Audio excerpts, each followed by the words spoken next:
We know from history that Winston Churchill tried almost alone there for a while to resist German rearmament prior to World War II.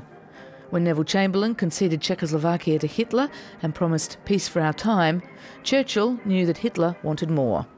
Likewise in America, Franklin Delano Roosevelt resisted isolationism and fought the idea that Hitler was just a European problem. What's not so well known, though, is that FDR drew upon 5 quite extraordinary men to help him with the task of bringing America into the war. They succeeded, and world history changed because of it.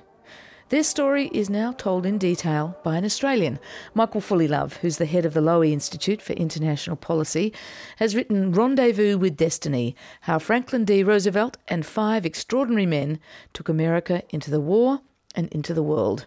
Michael Fullilove, welcome to Breakfast. Thanks, Fran. Before we get to these 5 men who really are interesting, each and every one of them, let's explain the context. What was the significance of US isolationism before and at the beginning of World War II?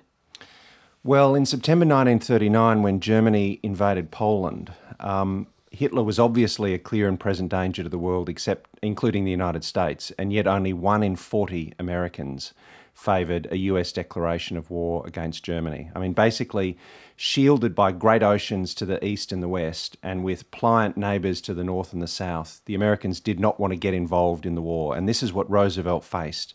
He was an internationalist by instinct. He defined America's interests globally, but he faced public anxiety and congressional opposition as well as unreliable partners abroad, and he had to bring America along. He had to bring his country with him on this very difficult journey from a nervous, isolationist middle power into a great power that was actively involved in this conflict. This is the journey that I try to describe in the book. He also faced some pressure from Winston Churchill because, as FDR knew, as did Churchill, the US isolationism needed to end if Hitler's ambition for Europe were to be defeated. I mean, Churchill knew he needed America. For Churchill, American entry into the war was an existential question. Churchill knew that the British Empire could not defeat the Nazis by themselves. So bringing America into the conflict became the alpha and omega of British foreign policy. Is it fair to say that FDR wasn't always all the way with Churchill? When Neville Chamberlain came back from Munich with a peace deal at the expense of Czechoslovakia, Roosevelt sent him a 2-word telegram, good man. I think it's true to say that Roosevelt's views developed on the issue, and historians have a big argument about whether he really wanted to take America into the war. But the journey that I sketch is that with each development in Europe, with each reversal in Europe, as events got more serious, FDR's policy hardened. And over this period, it got harder and harder and harder. And he used these envoys to demonstrate to the American people how significant and how much their interests were engaged in this war. Let's go to the envoys. He corralled this mix of 5 men. Harry Hopkins, let's start with him. Essentially, we'd probably call him a fixer today, a political fixer for the president. He helped set up the New Deal. What was his role in this? Well, Hopkins is actually like a great old-fashioned Sydney character in a way, because he, loved the ponies, loved the racetrack. He sympathised. A colourful character. He was a colourful Sydney character. He was the son of a saddle maker from Sioux City, Iowa. He loved to run with the thoroughbreds, but he was on the side of the underdogs. He was a New Dealer. He lived in the White House for most of the Second World War, and he became the great confidant of both Churchill's and Stalin's, quite a remarkable figure. And you write about a speech that he made. He got sent to England. Yeah. He was there for a long time, which I'm also struck by in this book. The pace of diplomatic niceties was quite slow back then. He was in England for quite a while. He gave this speech while he was there, less than a minute long, but it brought Churchill to tears. Tell us about that. Well, this was at a time when the bombs were raining down on London, and Churchill was desperate to know what Roosevelt was going to do. And he had a private dinner for Hopkins, Roosevelt's envoy, and he asked Hopkins to speak. And Hopkins was a frail character. His face was white and drawn, and he stood up and he leaned on the back of his chair. He said, "Mr. Chairman, I'm not making speeches over here. I'm reporting what I see to Mr. Franklin Delano Roosevelt, my president."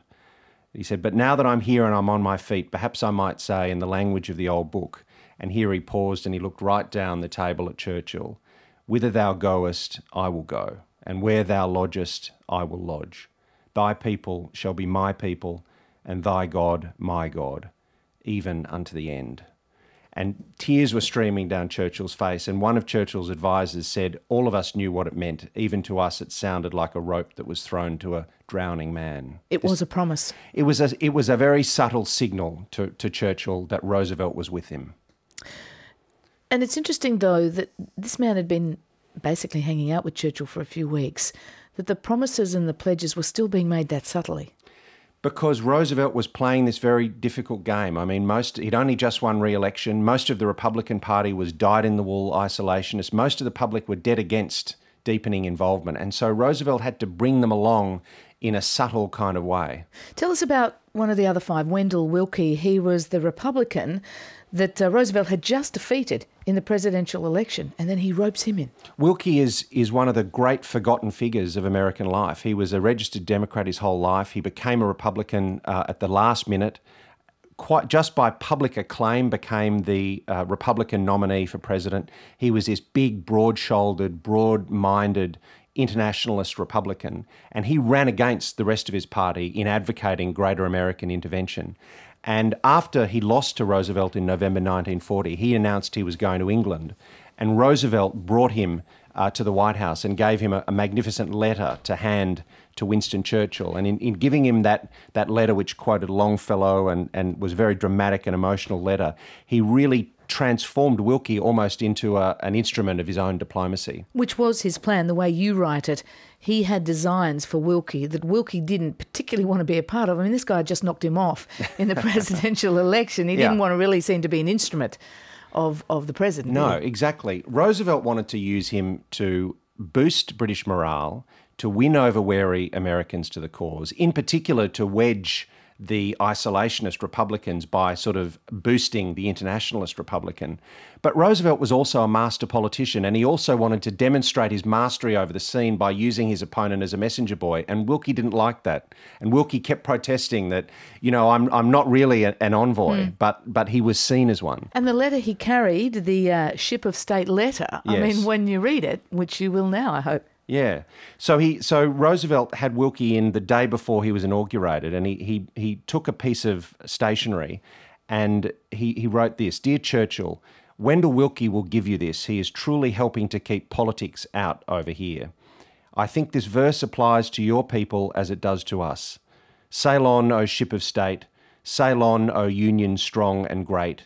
Humanity with all its fears, with all the hopes of future years, is hanging breathless on thy fate. As ever yours, Franklin D. Roosevelt." And his speechwriter said afterwards, we had no idea where this came from. He never talked about it beforehand.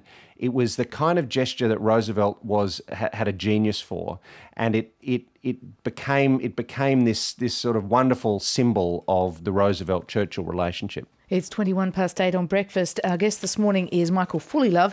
He's written a book called Rendezvous with Destiny, How Franklin D. Roosevelt and Five Extraordinary Men Took America into the War and into the World. We've talked about two of them. Let's go to the others. Sumner Welles, a well-bred diplomat whose highbrow society family held high positions in US society going right back to the 1600s. And he was the only career diplomat of the lot, and he was immaculate in dress and very buttoned down. But he was also a tragic figure. He was eventually railroaded out of the State Department for making homosexual advances to African-American railroad porters on the president's train. And he was ruined by his enemies who were jealous of his intimacy with Roosevelt because of this misdemeanor.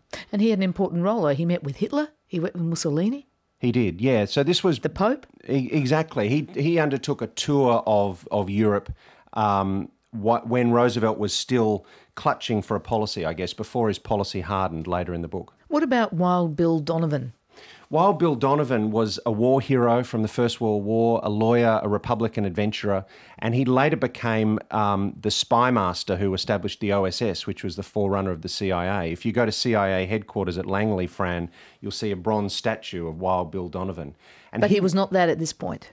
No, he wasn't. No, the book describes his first emergence onto the world stage, and he went to London immediately after the fall of France. And Roosevelt was basically being advised by Joe Kennedy, who was a great appeaser and isolationist, that Roosevelt shouldn't bet on Britain. And Wild Bill Donovan came back and said, "Mr. President, Kennedy's wrong, you should bet on them." And then he drags in a businessman, the railroad tycoon Averell Harriman, Roosevelt's ambassador to the Soviet Union. Tell us about him, Harriman. Harriman was a railroad heir and a banker. He was an incredibly handsome man, humourless, grim, very popular with women, and Roosevelt sent him to London to manage the Lend-Lease program of aid from London. And while he was there, he romanced Pamela Churchill, who was Winston's daughter-in-law. And many decades later, when their respective partners had died, Averill and Pamela married, and she became Pamela Harriman, the grande dame of Democratic politics.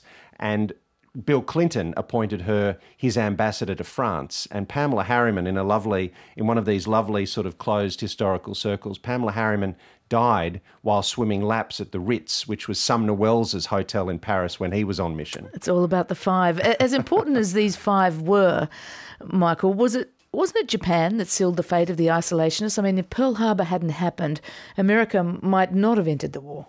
Is that fair to say? Well, I disagree with that. I mean, some historians would say that. But I think if you look at the pattern of Roosevelt's policy over these 2 years, which is the story I'm trying to tell, it's one of constant hardening. And I think Roosevelt would have declared war sooner or later. But the way it happened, I mean, for Japan to declare war on the United States meant that America entered the war united, rather than divided. Do you think Roosevelt would have entered the war if he'd been relying on the advice of the State Department, if he hadn't had these five men?